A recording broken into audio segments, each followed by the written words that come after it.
Good morning po. Ngayon po ay March 26, 2025 and ito po yung ating mga romaine na natirang romaine. So, noong March 24, nag-harvest na tayo and yun ay 40 days after sowing and or 25 days after transplant. Ito naman ating natira ngayon o 40 days nila after sowing or 27 days after transplant. So, ito yung na-harvest natin and success yung ating pagtatanim na dito sa lupa. Hindi siya mapait. So, ang ginagawa ko kasi doon, morning and hapon, nagpo-foliar ako. Then, nung hinarvest ko, hindi na ako nag-foliar. Pero, diniligan ko siya ng tubig lang before ko i-harvest. No? So, yung gabi, hindi na ako nag-foliar. Tubig lang. Diniligan ko ng tubig. Then, nung morning, yun, nag-harvest na ako noon nung morning. So, okay yung lasa, walang pait. Kasi medyo, pag romaine kasi, maaga ako nag-harvest, no? Pero ngayon, hindi ako maaga nag-harvest itong nakaraan. Dahil, ang ganda kasi nung tanim, walang sign ng, hindi nag-tip burn. Kasi usually, nag-tip burn agad yung romaine. No? So, ito, hindi siya nag-tip burn kahit sa bubong siya nakalocate. Sa bubong ko po talaga ito nakatanim. Dito po kasi sa amin, looban, wala na, natatakpan na yung sikat ng araw ng mga bahay ko. So, kaya po sa bubong ako nagtanim. No? So, ito yung natira. Kahit nga ngayon, wala pa rin talagang tip burn. Kahapon, grabe, 11 ko na isilong. Parang lantang-lanta sila. Sobrang init kahapon dito sa amin. First time na nalanta ng ganun, bagsak yung mga dahon talaga, as in, nakala ko mamamatay. Pero, inalis ko kagad, tapos, diniligan ko, yun, nagbuhay naman ulit.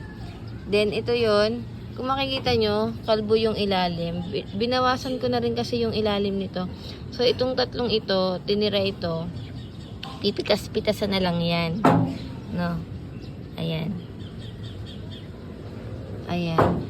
Yung pag-harvest pala natin sa live ko na lang, ila-live ko na lang palagi, no? So, meron na yung live, yun yung unang post na live ko dito sa aking channel, no?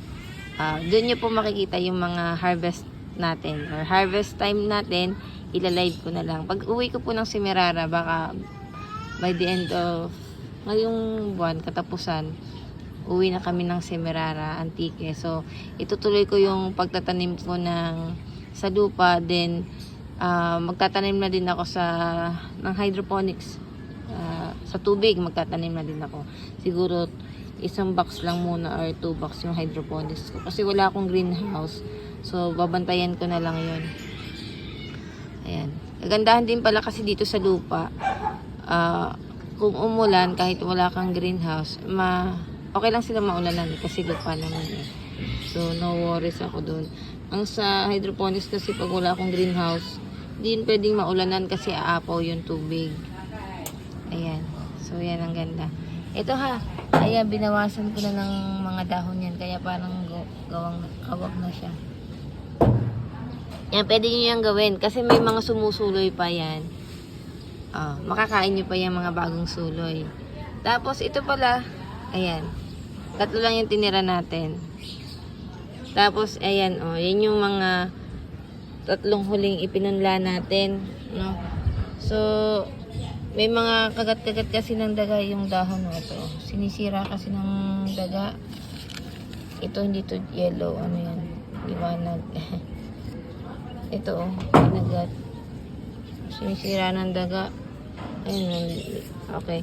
Dati 5 yan, 3 lang yung natira. So, ang edad naman ito, so, ihiwalay ko na lang yung explanation ko dito, na sa 3. So, ayan muna.